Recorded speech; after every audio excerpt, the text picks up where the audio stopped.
I'm talking about 2009 Jan. Kabir's expected date was Feb 23rd, but my boy was in a great hurry. 18th Jan, I woke up in the morning, it was dark. I thought my water broke. I was kind of like, okay, alright. Then I realized it was blood. A lot of blood. Like, a lot. 19th Jan was kind of uneventful. And then 20th Jan, I remember early morning, I had another episode where I had some amount of bleeding and all that. So then the doctors were like, you know what, this is it. We are going to cut you open. Anyway, Karison is over. So we are going to just cut you open and deliver the babies. A single parent for practical purposes, like the child's father is not there living with you, the family elders are not constantly living with you. I kind of took it upon myself to know what to expect in terms of motor milestones in a child's development, right?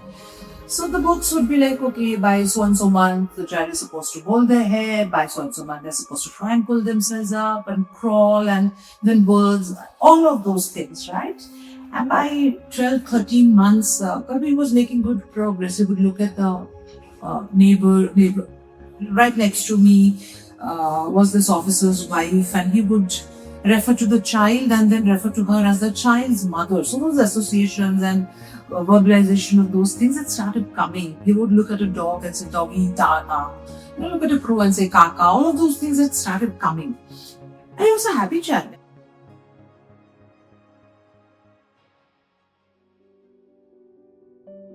And then suddenly I started noticing that, I was the only parent living with him.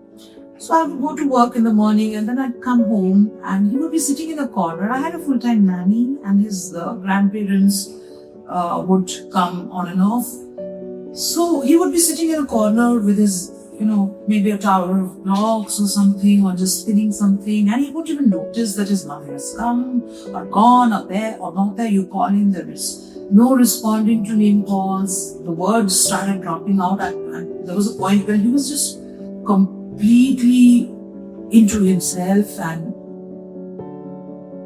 I couldn't really, put it in words, but then I could feel that something was amiss. But then I just couldn't articulate it as well. It was like, so then I found out, I took it to the pediatrician we had in our Air Force camp. And he said that, okay, you know what, we'll give it some more time, and in the meantime, we monitor this, and developmental milestones and everything, and then we'll see how it goes. I wasn't happy, so then I found out who was the best known pediatrician in town, and I took Kabir to meet him one day. And it was, the whole visit was almost an hour, I think. And most of it was the doctor just sitting me down and counseling me that I'm probably taking things very hard because I'm parenting by the book.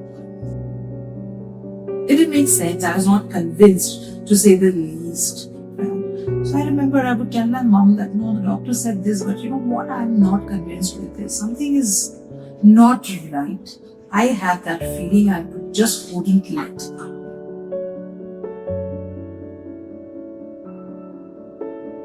Part of me was frustrated because I knew what I was feeling, but then I was not able to articulate it, which I thought was the reason the person couldn't understand what I was trying to say. And I knew that I cannot continue to be posted to a far-flung place and given the kind of care that he needs. I just knew it in my stomach. So then I wrote, I spoke to my station commander where I was posted, and then I discussed with him, and he advised that, okay, why don't you write to air headquarters, and then the whole process started. So yeah, that's how I got posted back to Bangalore. And that feeling, I carried it with me. So I kind of, had Kabir assessed at 3 different places, and all of them came back as autism. So first came autism, I was like, maybe let's do one more, maybe it's something else. And I know better than doctors. What do they know? It has to be something else. And then the third. So I was like, okay, what are the odds that 3 people are wrong? It doesn't work like that, right? So then you think you have accepted it. But then what I came to realize is you don't even know what it is.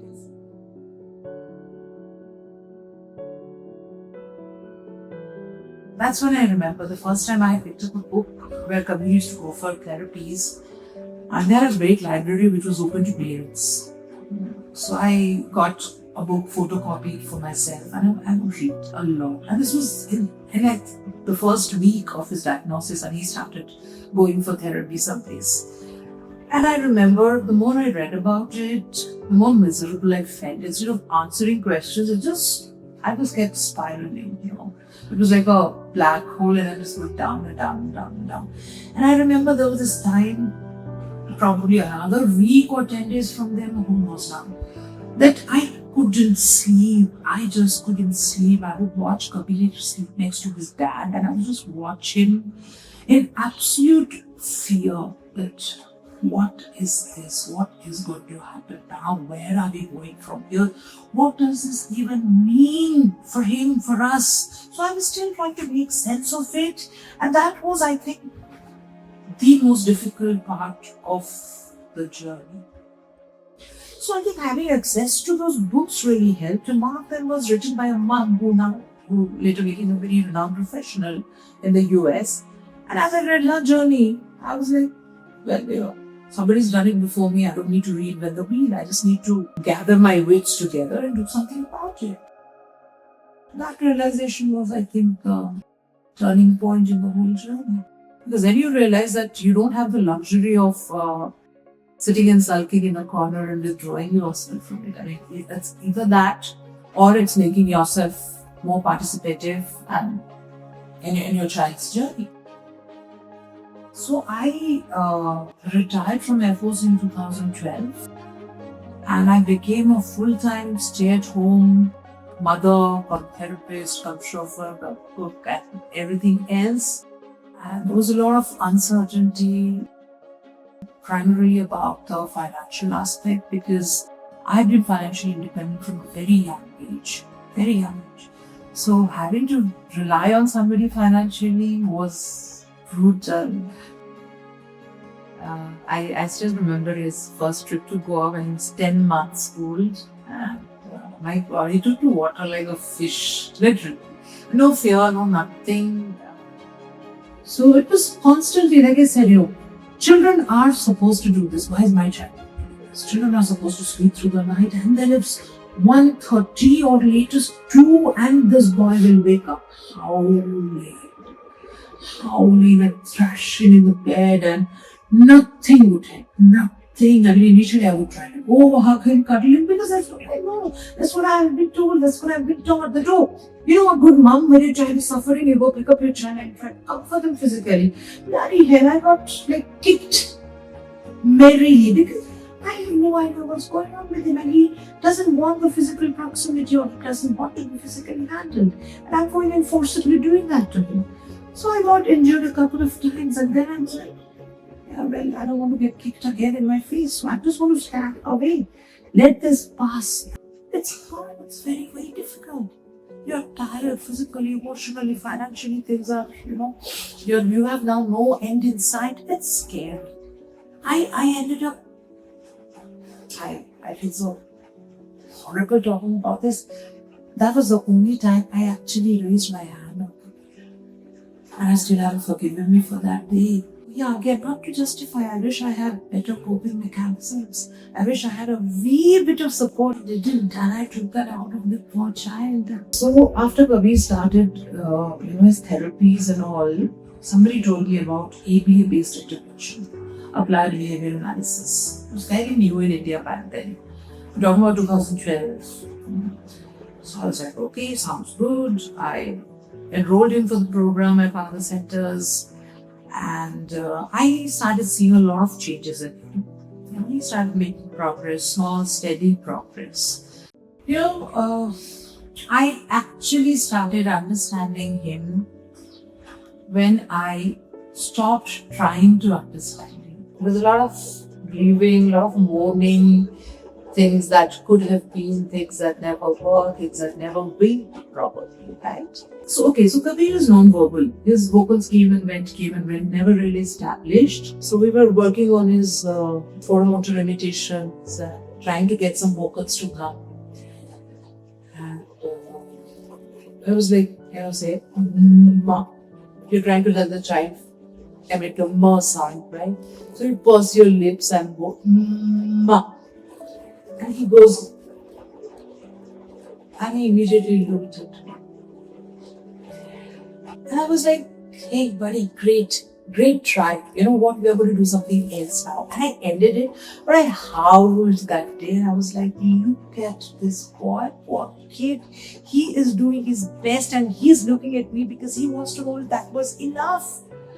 Once I accepted the fact that to myself, and accepting this only to myself, saying it out loud only for my consumption, that you know what, I am not going to expect anything from my child. Whatever my child does is good enough. Yeah, a lot of things kind of a new perspective on a lot of things, not easy, very difficult. And I think from there on it was fairly easy. And that was kind of the turning point in my relationship with my child, you know, to just let him be. It's been almost 5 years now. Kabir has been in an assisted living facility in India.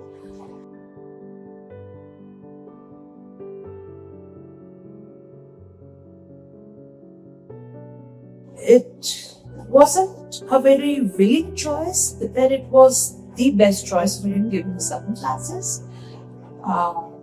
This was when I separated from his dad, and I realized that he's a handful and he has very high support needs, and it's humanly impossible for one person to meet all those needs in a sustainable way.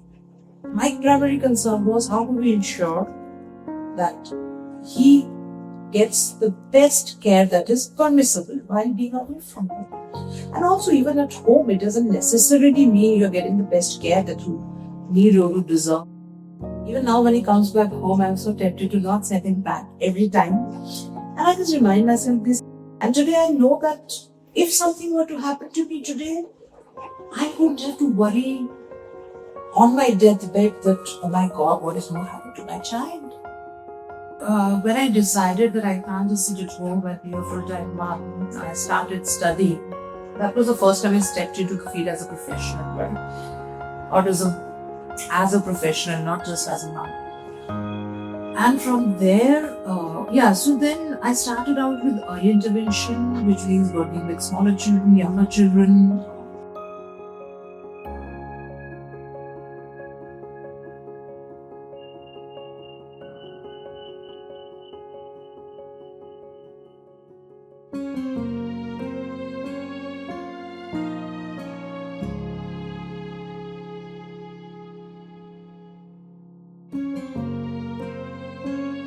This is pretty much what I live for on a daily basis. This is the reason I get up every morning and I find the courage and strength to put one foot in front of the other when I don't know what I do.